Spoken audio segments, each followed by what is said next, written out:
힘을 합해야 될 때입니다. 더 이상 보따리 장사하듯이 당을 만들었다 깨고 하는 이런 후진적 정치 행태를 반복해서는 안 됩니다. 저희 민주당이 부족하지만 열려있는 당입니다. 특정인을 사유하는 당이 아닙니다. 특정 개인을 중심으로 파장을 만들어서 포장마차처럼 당을 만들었다 깨고 자기 마음에 안 들면 비판하고 뛰쳐나가고 이런 식의 낡은 정치 행태는 노무현 정신과 전혀 맞지 않는 것이다. 저는 이렇게 생각합니다. 민주당을 중심으로 같이 문호를 개방하고 저희들도 내부 혁신을 통해서 야권 통합 그리고 6월 2일 지방선거 승리를 통해서 국민에게 기대에 부응해야 된다. 이 점을 강조하고 싶습니다. 어저께 새벽에 취업 후 학자금 상환제도와 등록금 상환제를 내용으로 하는 등록금 3법, 취업 후 학자금 상환 특별법, 한국장학재단법, 고등교육법 이 세 법이 국회 교육과학기술위원회를 통과했습니다. 1월 18일 월요일 날 본회의 처리를 앞둬놓고 있습니다. 원래 MB가 친서민 행복관리인 중에 가장 국민들로부터 박수 많이 받은 법이 소위 MB표 취업 후 학자금 상환제, 영어 약어로 ICL법입니다. 그런데 이것이 예산안이 작년도에 국회에 제출된 것을 보고 모든 국민들이나 대학생들이 깜짝 놀라가 분노하지 않을 수 없었습니다. 왜냐하면 이것은 무늬만 친서민이고 내용을 들여다보면 완전히 속빈 가짜 친서민 법안이었기 때문에 그렇습니다. 정부 법안대로 하면은 소득 5분 이하의 중저소득층 대학생들은 지금보다 오히려 어떤 장학금 혜택이 줄어들어서 부담이 늘어나는 이런 법을 도저히 그대로 통과시킬 수가 없어서 정기국회 이후 우리 민주당은 지속된 입법 투쟁을 교과위에서 벌여서 그 결과 14일날 몇 가지 성과를 올리고 이 가짜 친서민 법안을 진짜 친서민 법안으로 바로잡는 그런 입법 성과를 올렸다고 생각합니다. 가장 큰 것은 MB정부가 없애려고 했었던 기초생활수급자 대학생에게 주는 장학금을 되살려내서 무상장학금을 되살려내서 기초생활수급자에 속하는 5만 명 정도의 대학생들이 연 450만 원의 무상장학금을 계속 받을 수 있도록 확보를 했습니다. 그리고 두 번째는 소득 5분 이하 저소득층에게 1천억 원의 무상장학금을 주는 제도를 신설했습니다. 이것은 당초 우리 민주당은 ICL의 재원을 조달하는 방법으로는 반드시 국채를 발행해야 최고로 낮은 금리로 학생들에게 줄 수 있다. 현재 국채금리는 4.9인데 ICL 법안의 교과부 계획은 6% 정도를 예정을 하고 발행을 하려고 하는 계획입니다. 왜 정부가 4.9로 발행할 수 있는데 대학생들을 상대로 보금리 요구를 하려고 그럽니까? 그래서 이것을 설득했는데 국채의 숫자가 늘어나는 것 때문에 안 된다. 해서 그럼 2차 보존이라도 해줘야 될 거 아니냐. 2차 보존을 하면 중소기업이나 농어촌과 같은 다른 정책금융까지도 다 파급이 돼서 안 된다. 해서 그러면 우리가 최종 대안으로 제시한 것이 5분 이하 저소득층 자녀들에 대한 1천억 원 무상장학금으로 2차 보존 상당액을 쓰자 해서 결정된 것이라는 점 말씀드립니다.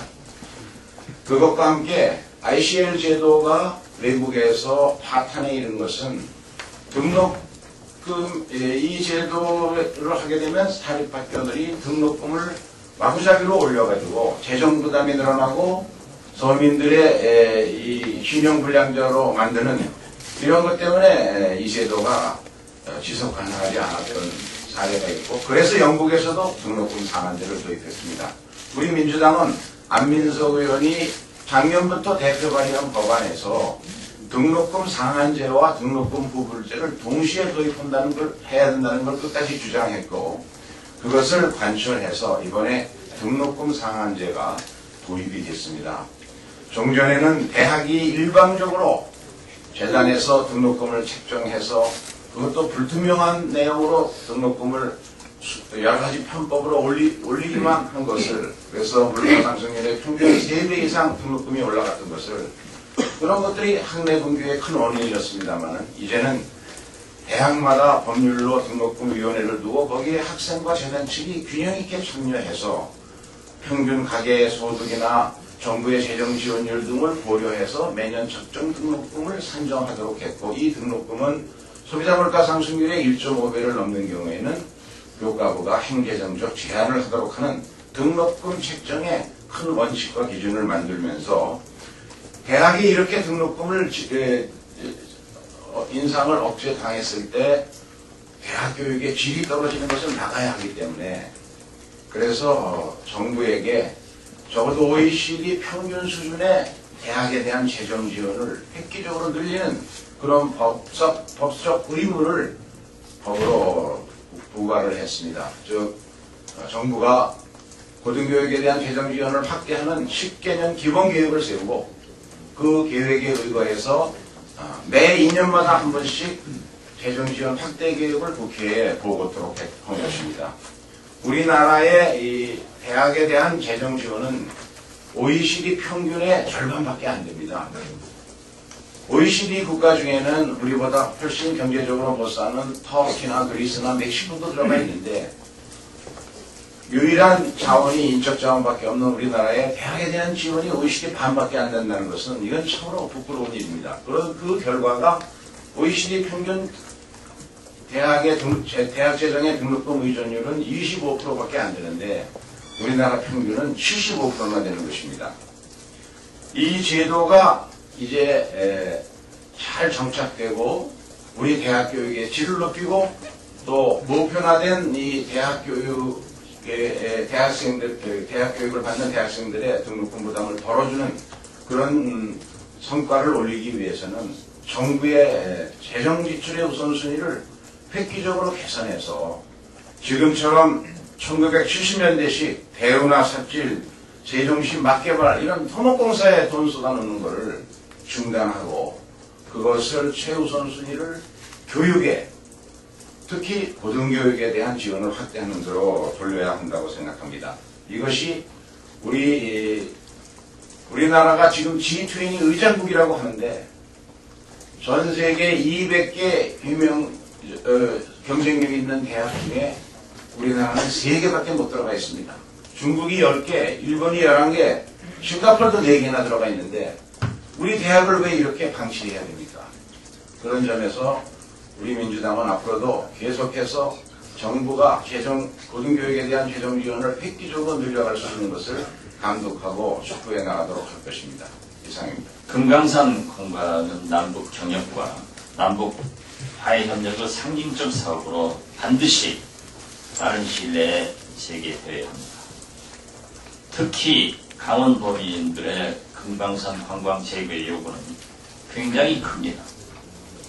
금강산 관광 중단으로 강원도 고성군민의 피해액만도 358억 원이라고 합니다. 이럴 때 북한에서 금강산 재개를 위한 실무 접촉을 개최하자고 통일 후에 공식적으로 제안을 하고 있습니다. 북한은 이 통지문에서 금강산 관광과 개성 관광이 무려 1년 6개월이나 중단되어 있어 매우 유감이다, 이렇게 표시를 하고 있습니다.